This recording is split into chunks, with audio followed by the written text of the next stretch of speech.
going to have an opportunity for questions and answers, and if anybody has any. Okay, I'm getting used. If you have a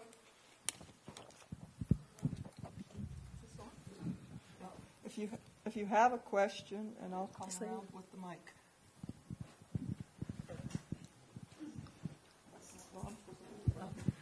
Yeah, I was just wondering if what you put on the screen is accessible online or something, because there's some great information that went by too fast for me to write it all down.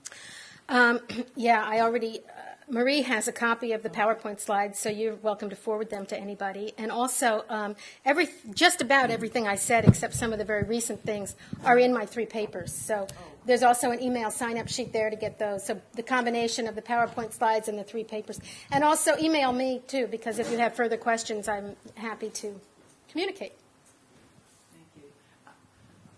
I did want to add that from what I've learned about this kind of gas development, there's so many different effects. You know, there's like the ones you mentioned, and the air and the water and the crime and the road damage, and but so I have trouble imagining that they could actually find a way to do it that wouldn't still be a kind of a horror show in terms of the landscape, because just imagining like when I heard Fortuna Energy had a meeting about 2 years ago, and they acknowledged that for one frac of one well, it was an average of 600 round trips of big tanker trucks, and it was about 45? It was 45 a day, and I can't imagine how I could even sleep 24/7 just from that one effect of having the traffic, let alone the safety of driving on the roads with those kind of trucks. When you think of the roads around here, we mostly have small roads, where I live anyway. So, it's hard for me to imagine how they could take care of everything to really make it okay, and I just wanted to say that. I completely agree with you, and your number of 600 trucks per frac is much lower than the numbers I've seen. I've seen like up to 1,500. I usually use the number 1,000. So yes, absolutely, the truck traffic would be very difficult, especially in some of these small communities. And if you visit Bradford County, you'll see, every minute, big trucks going by. And I mentioned some of the numbers on road damage in Arkansas. We have to have all that in place, too, to make sure that we have a way for the gas companies to pay for this, not our taxpayers. Just the one. No, it's just that the one thing I've never seen anybody mention, because one of the firefighters in West Danby was telling me he's seen the roads in Bradford County, and it's not just the road damage and paying for them. It's that the roads are damaged for quite some time before they get fixed, and we're going to be dealing with those roads. It's not like they get fixed once they're damaged and it's all good right away. I also don't have the numbers off the top of my head, but I remember hearing in Bradford County traffic accidents and fatalities have increased dramatically because of the truck traffic. And I've also heard sort of anecdotally, people don't want their 16-year-olds driving anymore, with all this truck traffic. But it would be interesting to get that data. Maybe I'll include it in the next paper if I could get it again. Just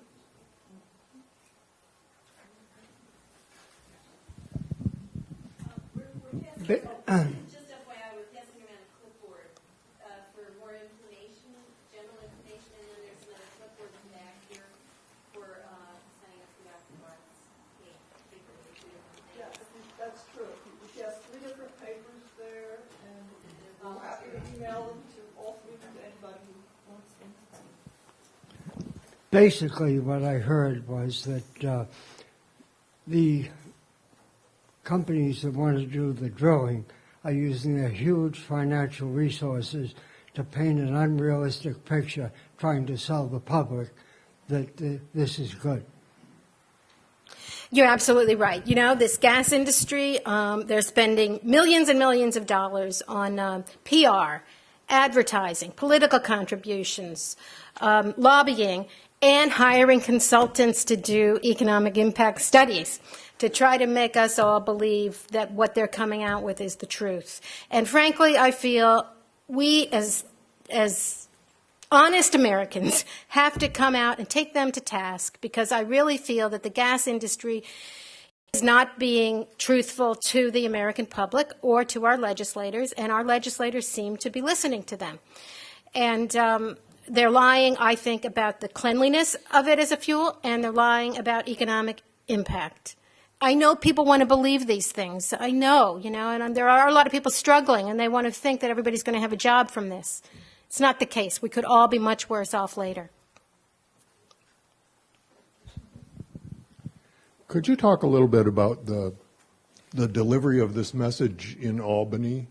What's the current status of that from the professional perspective? I have been asked numerous times to join a team of people, scientists, health experts, myself, to meet with various people. And each time it never happened. I have written letters to the governor. I have never gotten a return letter. So I am a little appalled. That's all I can say.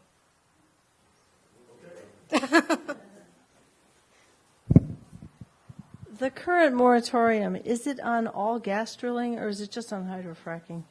The current moratorium is only on, I think it's horizontal drilling. In fact, in New York State, we do have hydrofracking going on in vertical wells. I hope you're all aware of that. And there's an organization I'm actually very much involved with called Catskill Citizens for Safe Energy. And they did a Freedom of Information Law request to the DEC. And if I'm going to get all the details right, I don't know. But they did discover that that many toxic chemicals have been used in fracking of vertical wells multiple times. So if you want to go to that website, you could get more of the details on that, because it's all explained there. Or email me, and I can actually send you a letter that was sent to the DEC commissioner regarding the findings. I'm still confused. There are gas wells in New York, have been for a long time, Yes. right? So the fracking issue is new. Is No, this true? It's no. not. They're fracking some vertical wells, but they're not fracking horizontal wells in New York State.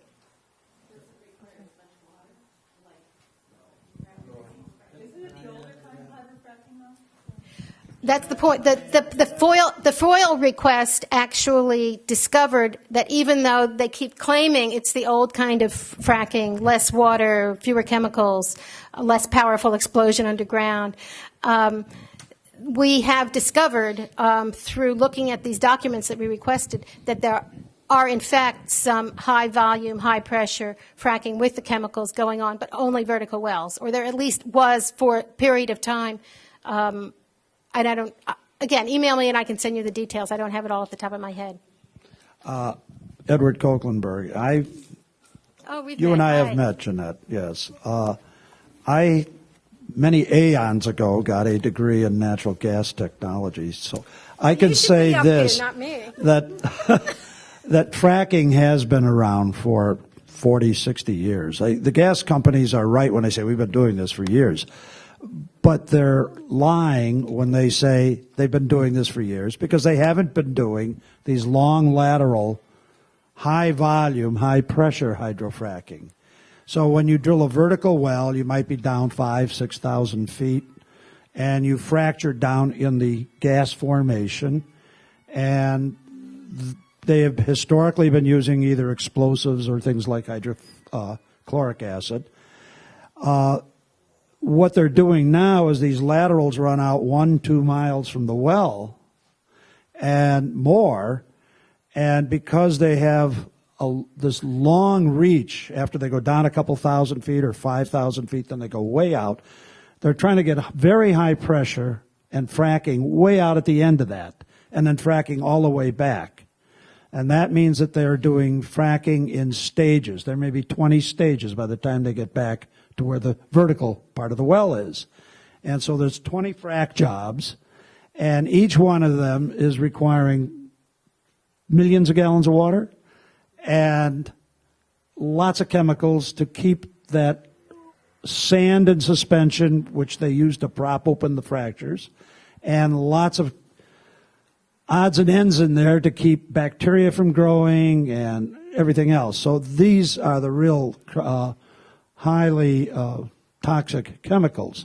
And I hope that helps you understand a little bit more. We've had gas wells here. You just drive on up to, yeah.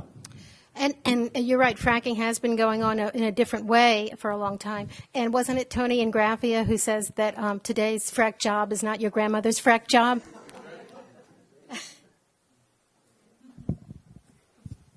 Yeah, I was wondering who's responsible for monitoring the water quality, and who's responsible for the cost of monitoring the water quality? That's another interesting thing. I should state that when I review this, the cost of monitoring water quality is not reflected in the economic impact studies either. And I don't know the answer to that. Does anybody else know? Ed, maybe?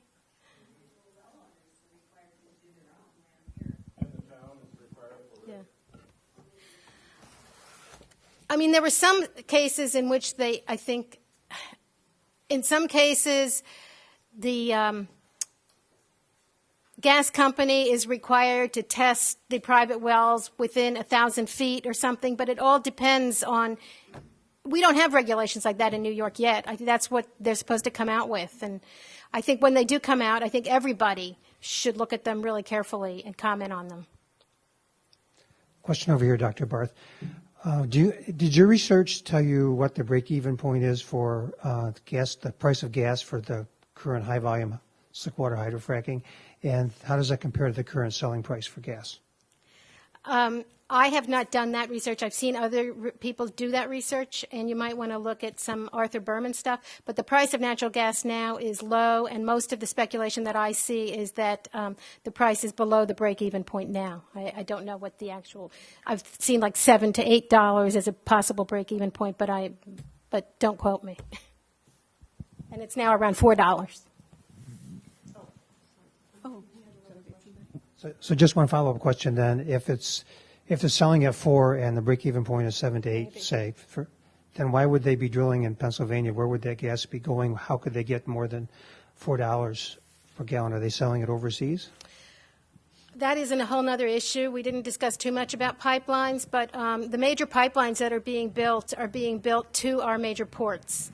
And we have recently discovered that a lot of the units that used to be used for importing LNG, liquid natural gas, are now being converted to export units, to export natural gas. And overseas, especially in Europe, natural gas is tied to somehow roughly to oil prices, and therefore the price of natural gas is much higher in Europe. So these gas companies can make a lot more money converting the gas to LNG, liquid natural gas, and exporting it overseas. So you're right. When they talk about, doing away with our dependence on foreign fuels, they're actually, sending our resources away also. Thanks for making the point. I was wondering if you could speak to the idea of force majeure and property values. I think I'm going to let a lawyer. Is there a lawyer in the room? Talk about that. Yeah. It's a really good question, though, and force majeure and how it relates to property values.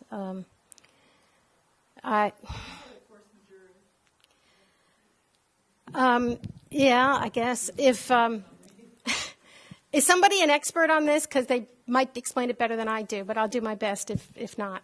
Yep. Okay. Somebody else would know better. Yeah. Essentially, what it is that some party on the contract that has a force majeure clause, and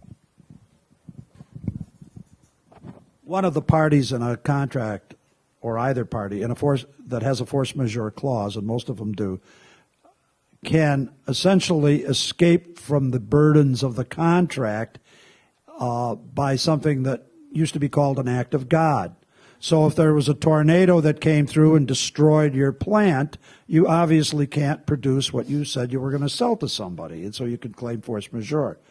What's happening in this case is that Chesapeake and others are claiming that since the state won't let them drill and frack, that is an act of God. Okay? I rented a sailboat once, and the contract said, running aground is not an act of God. I think. Thank you, Ed. Hi.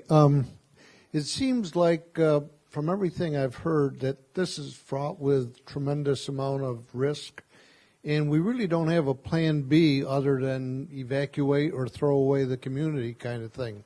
The second thing that you've done very eloquently tonight is say, is it really going to provide some kind of financial gain? And if anything, it's like, no, we may come out of this thing worse. The third and the most scariest part, I think, is we're hoping the government's going to get it right. Is there some kind of other plan that we could intervene to maybe try to have a better outcome? Ban hydrofracking. I wish I knew. Not enough people are listening to me. Susan Christofferson is saying similar things, but it's people, even people who are against hydrofracking, I often hear them say something like the following: even though it will create a lot of jobs, we must not do it because of the environmental risk. But I'm always, there's not long-term good jobs you're creating, and you're going to lose other jobs in other industries. So even people who are opposed to it for good environmental reasons don't get the economic argument either. And there is a lot of research out there. There is the whole concept, I don't know if you've heard of it, but the resource curse. It was really in developing countries. When a developing country has a natural resource, their economy is often much worse off, and economists call it the resource curse. And it's similar. It can be applied to a developed nation like our own, where we break it into regions, and we have a region with a resource, and that's exactly what could happen. The long-term bust is basically the equivalent of the resource curse. People aren't seeing it, and the industry, again, is very powerful and has a lot of money to print, to buy, PR. Pardon? Yeah. I was told that New York State doesn't have a sales tax or a recovery tax for the gas. They don't have when they're producing it. A severance tax. Yeah, they don't have a severance tax. No. So we don't really. The state doesn't gain from overall. There's no economic incentive for the state to do it. The supporters of gas drilling will tell you that it's okay that we don't have a severance tax, because they claim that we have a property tax type of thing called the ad valorem tax. And then they like that because that goes to communities, to schools and whatnot. But the structure of that is not optimal as far as I'm concerned, because again, when I made the little remark about self-monitoring of production, the industry just self-monitors production on that, and also they use 5-year rolling averages to estimate the tax. And we all know now that most production is in the first year or two, so you're not producing it at the highest production period. So I would be in favor of some kind of a production tax, but often the severance tax in a state goes mostly to the general fund of the state, and I think that if there's going to be any kind of a tax, it should be taxed high, taxed early, and those revenues must mostly go to communities who are impacted badly.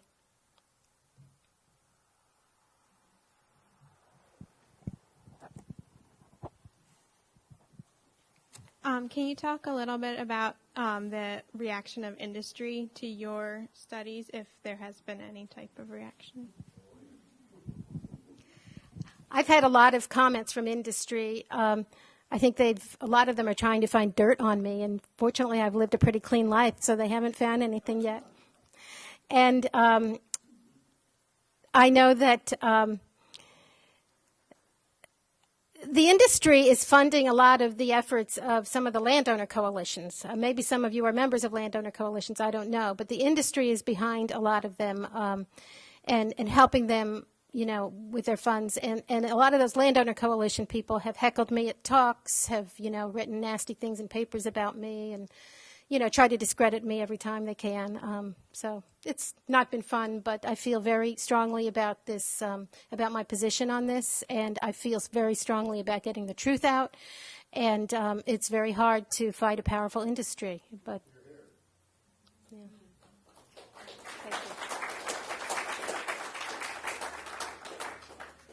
Thank you. There are a bunch of hands. There's one up here. Oh, one in back. I guess I don't know how to frame my question.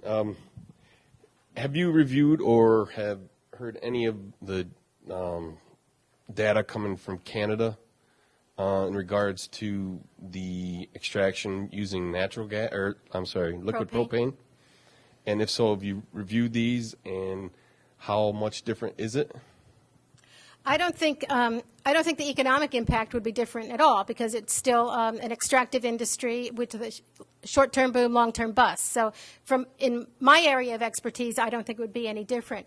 Now, I have heard some scientists comment on using the propane as instead of the frac fluid chemicals, and one of the big issues that often isn't mentioned is what comes up, too. It's not just the chemicals going down. Right. It's radioactive isotopes that also come up through drill cuttings or wastewater.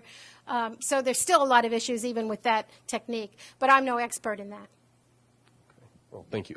Just one quick one is a time frame. As we're sitting here tonight, I mean, they're looming just south of us and ready to drill like that. And we've already been impacted in New York from the activity in Pennsylvania. I understand that, right? Is there anything a little community can do, 5,200, can do to say no? Well, all I know, I've heard about some of the efforts of some of the neighboring communities trying to ban heavy industrial activity, and I think they're going with one of two approaches. There are two sort of legal schools of thought on this. Again, I'm no lawyer, but you may have heard of like the Helen and David Slotchie doing one aspect of it, and then on the other side is Ben Price, and those are like the two main legal teams who have different approaches to this. And some towns are, I think, coming close to voting for a ban. To sort of follow up on what Pittsburgh and Buffalo did, but now smaller towns are doing that as well. I know there was I think Highland Town in maybe in Sullivan County already voted for their ban, but there have been some.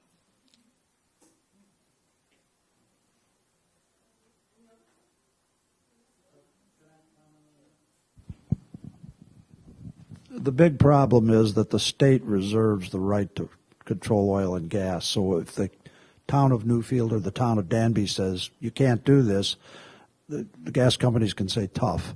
The state hasn't told us we can't do it, and they can go ahead and do it. Now, there is a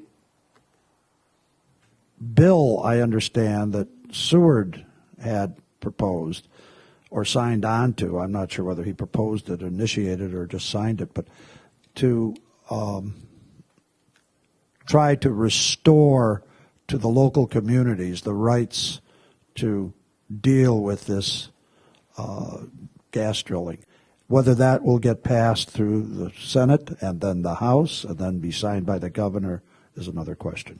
Yes, that bill was just introduced within the last week or two, I believe. And by the way, one of the problems with small towns trying to pass these types of bans is it's very tough to get it to stand up legally, and so the towns are worried about getting sued, and the towns can't really afford a big, expensive lawsuit, so they have to be very, very careful in doing this.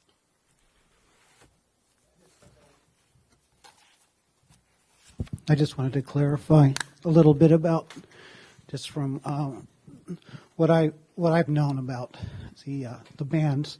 Barbara Lifton's law, as I understand it, seeks to clarify what is already established in some case law. The cases, from what I've looked at, are not really extensive. They're not directly having to do with gas drilling. But that's what the problem is, that a municipality can zone, and they can zone against like a certain kind of industrial usage, and that is not regulating, because the the state conservation law says that local governments cannot regulate the gas and oil industry, but zoning is not regulating the industry. It's like prohibiting it. So that's the kind of gist of what the Schlotzskys are promoting. The problem is that does not, you're still subject as a town to lawsuit from the company, and they could just harass you with that lawsuit. So the law clarifies the rights of communities to enact zoning and other land use ordinance, and that would make it much easier for towns to adopt it. But it does have a legal basis already. Do you know the number or something if you want to support it? Can you tell us? I don't have the number with me, no, sorry. I can't remember the number either, but, and Seward was not he was not the one who wrote it, but he did sign it. But we can, I'm happy to, I have the information at home, I just don't have it in my head, and we'd be happy to email that information. In fact, you're being urged right now to call your senator. You could call Senator O'Mara. You can call and just, ask them to support the home rule bill. So. And I've heard they don't get enough phone calls, and they pay more attention to phone calls. So call, even if you're shy on the phone, call, and because I think it helps a lot. Hi, when your original study came out about a year ago, right? I guess it's your original study. There was an article in the Ithaca Journal, and I read it and it perked my interest. So I went online and I actually read your study. Thank you. Don't thank me yet. You talked about biased studies. I had a lot of problems with it. I found it to be very biased.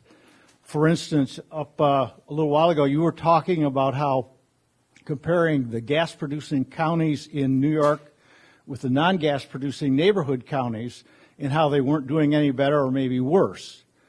But in another part of the study, you pointed out that these gas-producing counties, their jobs and payroll were less than 0.4% of the entire county's jobs and payroll. That's not a very significant difference. So for you to draw the conclusion that the other counties, because the gas wasn't having an effect on it, it was almost a minimal impact on the gas-producing counties. Right, and that's why I said it could be the results could be very different with more intensive drilling.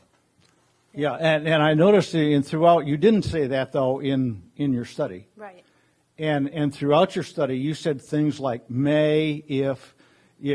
To summarize, you said it's a fact that something is a possibility. For instance, you made a very clear statement that people who benefit from the land, selling their land, may in fact move to warmer climates. It's possible. They may. You didn't say they may not. They may or may not. And if only half of them moved, we would have the benefit of completely new revenue from half of the people. You painted it as a completely negative that they're going to run. Well, you have to remember, too, that we don't know how people spend windfalls yet. I think there's a study being done at Penn State now to try to get an idea of how these windfalls will be spent. We do know that at least 42% of it will go to taxes and much of that to the feds. So, an analysis, again, more research has to be done. A good, solid, thorough economic study has to be done and to capture all of these numbers properly. Yeah. And in the course of this, you referred to headwater economics. And in your original study, and I wrote some stuff down because I found it very interesting, you said Headwater is an independent, nonprofit firm not supported by the gas industry or advocates of stopping gas drilling. Okay? So it sounds like you feel they're independent. I'm not arguing that. And then you talked about them. I went and tried to find the original, the study you talked about. Couldn't, maybe I just missed it. But I did find a later study that seemed to counteract the stuff that you talked about. For instance, and I've got several quotes from it. They said that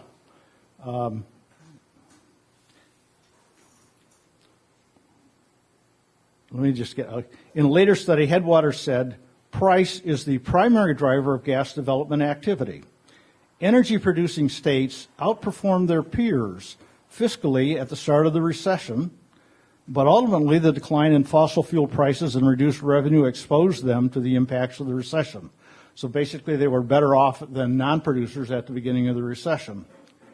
In the study, they also said predominantly rural areas with high levels of drilling and limited economic diversity may be the most overwhelmed by the buildup phase of the energy boom, but also are places that ultimately may see the greatest long-term fiscal gain from energy development. They also said the tax revenue from fossil fuel extraction is the longest lasting legacy of fossil fuel development. It continues to accrue.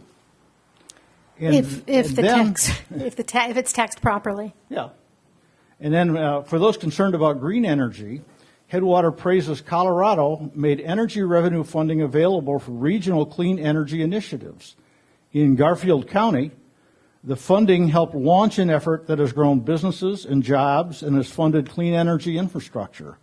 So it sounds like these folks have said there's a lot of good points to it, too. Matter of fact, it sounds like most of it is good. I would encourage you also to go find that study. It is also on their website, the study that I quoted. This study came out since my paper was written, but you should look at both studies. We should look at everything out there, compare, analyze, get the right answers. We don't have the right answers. There are too many unanswered questions. That was the name of my paper. The other question, you talked about the economic multiplier. Are you actually going to ask a question, or are you just going to?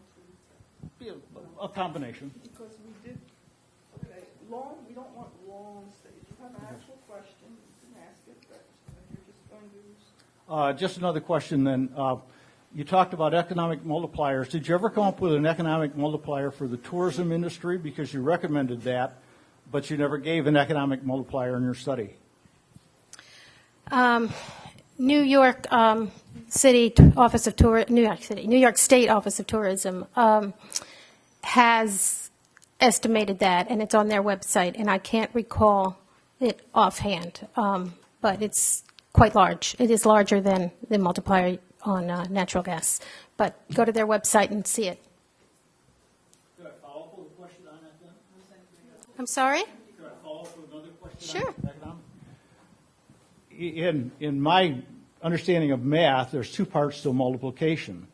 You give the economic multiplier, but you don't deal with the base. What is the difference in the base between the tourism industry and the gas industry? That's at this point also an unknown. We don't know about the gas industry here yet. And also on New York State Department of Tourism website, they do have numbers on the tourism industry. So if you want to find those, that's where I would go. I already know what they are. Okay. You have a question here? Yes.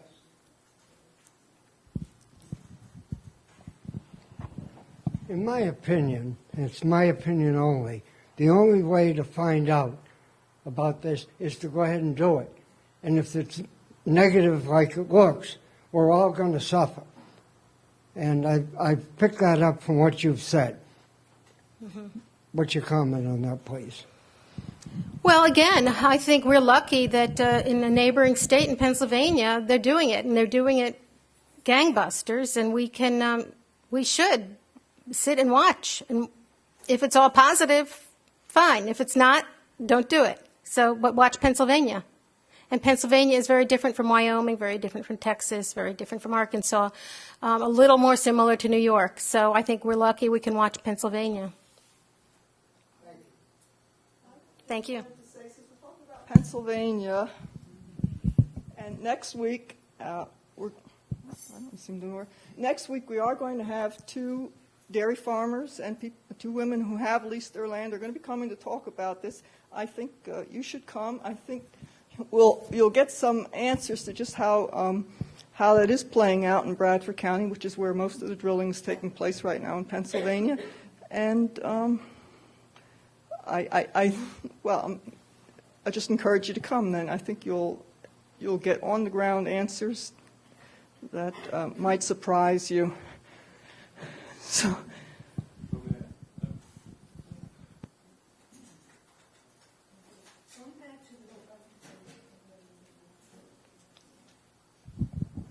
Thanks. Going back to the beginning, you mentioned that because the gas industry was taking off the Clean Air and Clean Water Act. First of all, was that why was it taken off, and would we even be talking about any of this if it was still on? If it wasn't, I'm nervous and I can't quite say what I'm trying to say. Well, I think that even if they were not exempted from all these environmental protection acts, I think we would still have to be looking to New York State to impose, tight regulations to protect our waters and our people here.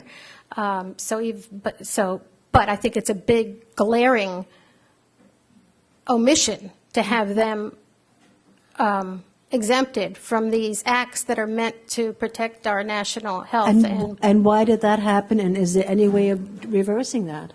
Well, a lot of it had to do with the fact that Dick Cheney was vice president at the time, and he is a major influence and in Halliburton, which is involved with hydrofracking. Right.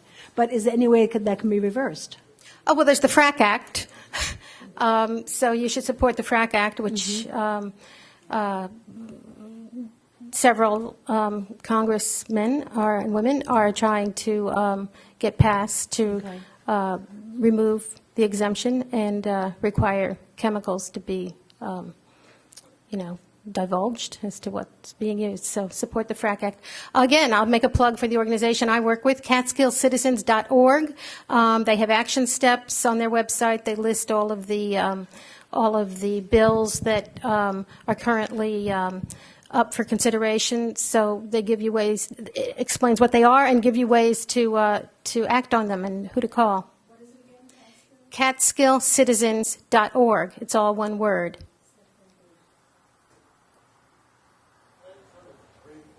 Question over there. I've seen signs earlier this year around Newfield saying Friends of Natural Gas on lawns, and I'm just wondering, who is that? This gentleman in the front row probably knows who that is. Does anybody know who, what group is that? Is that the natural gas companies, or is it just I just don't know who they are? I've seen the signs too. I don't know who they are either. Okay, thank you. Sorry.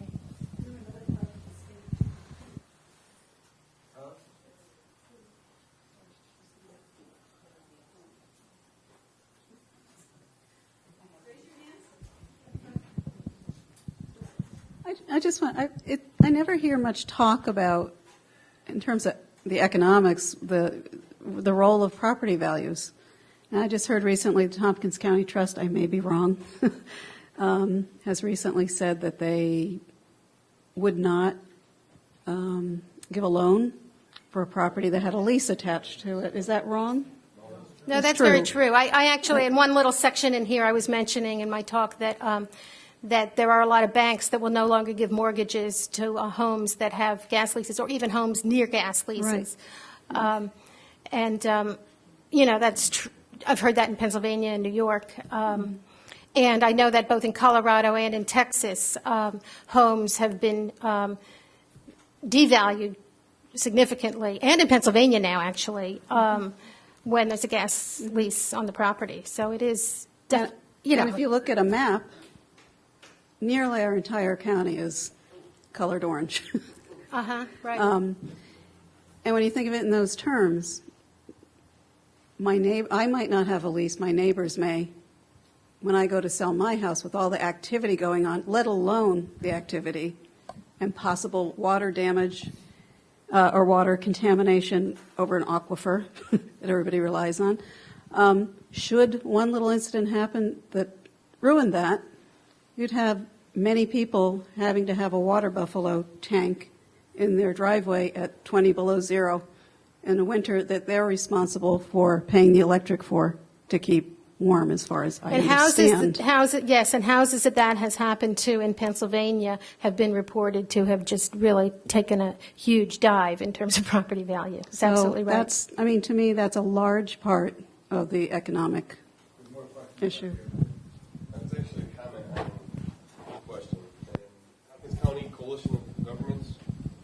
TCOG. Is anybody aware? Is anybody familiar with TCOG? Okay. Of which the vice chair of that committee is actually our town supervisor. Thank you. It's great for people who are nervous. Stay right here.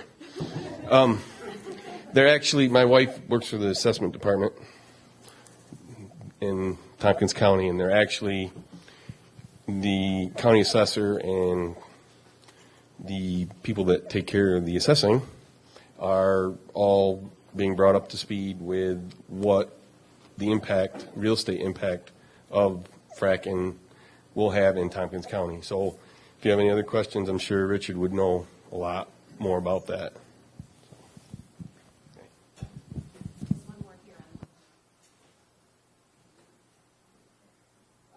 A little information about saying that you can't get a mortgage on properties with gas leases. It's not specifically that.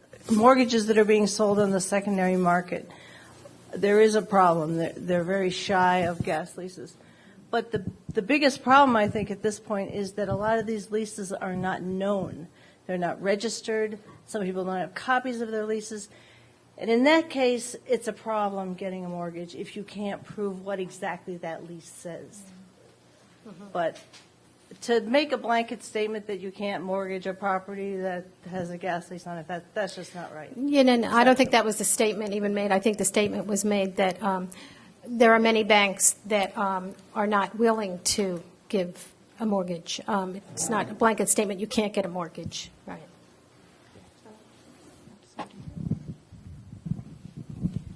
One more little point on that.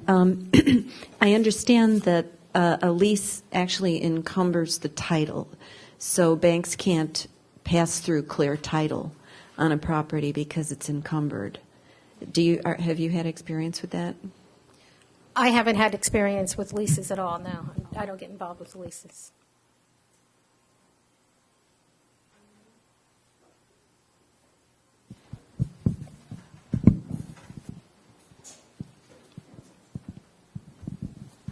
Just to address this issue of mortgages and TCOG and so on, I'm actually the co-chair of TCOG, somewhat familiar with the study that's been going on.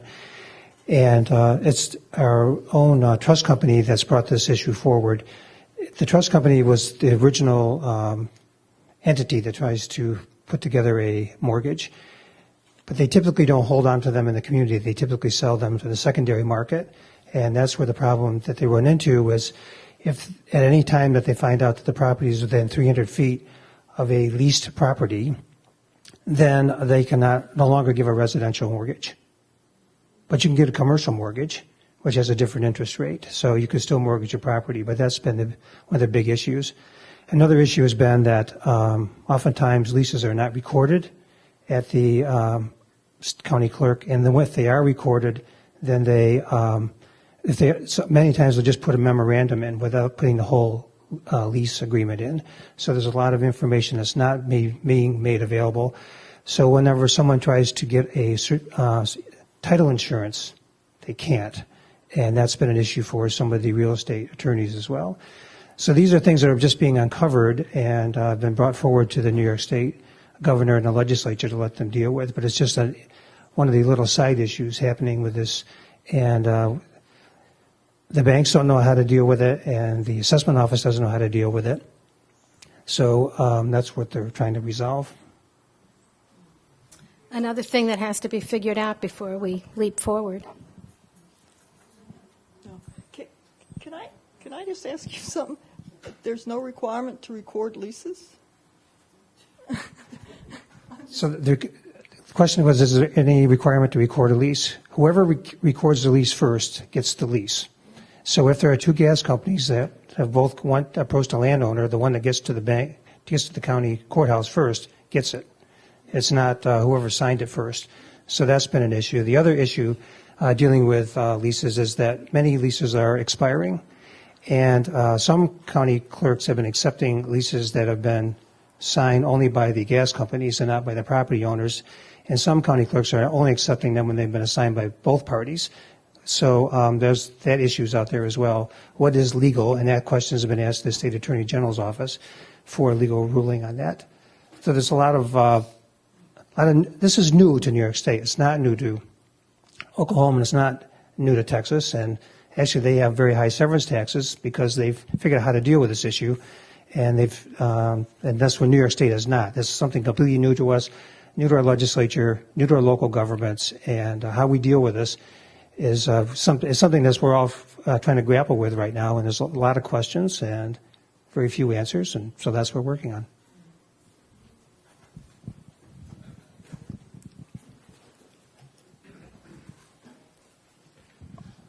I'm just wondering about the model that industry follows in developing gas wells. I mean, I looked at the map for Bradford County, and they're just everywhere, it looks like. And I think you mentioned that Bradford is kind of sort of an epicenter of fracking. Could you explain why they kind of flood a place with this activity rather than doing, just a little bit in a place and just doing it over a longer period of time? Why they do it all now and it'll be done in, say 30 years, as opposed to it just being a long-term industry that just keeps going. I think that would have been a better question to ask Tony Ingraffea last week. He did answer that. Can you answer that for me? Well, it's very capital intensive, like you said. They have these rigs, and they want to get.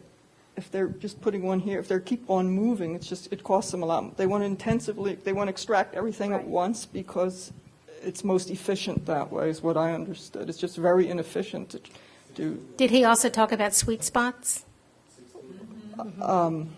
Yeah, well, Bradford County is in the Exactly. Right. They're in a particularly good area. Exactly. Yeah. But as to why they don't drag it out, why don't they do one here and one there? And of course, they're as he pointed out, they're going to more and more wells per drilling site. Then the number keeps going up because. That's right. Yeah. But who's the guy who's from the? Oh. There was another aspect to it in that it verifies the lease claim on the land. It establishes that, and then so long as they have one base, one pad, it actually costs them more to transport their stuff around to the different wells and wildcat them all at first. But that way they at least have established the claim that they are doing something, and that validates, that makes it very hard to get out of the lease then. It establishes it more permanently. Well, I have heard that in order to keep the lease open for them, they will do the minimum necessary in terms of drilling. They won't remove the gas yet. They'll cap it and then go back just to make sure that they drill before the lease expires. Yeah.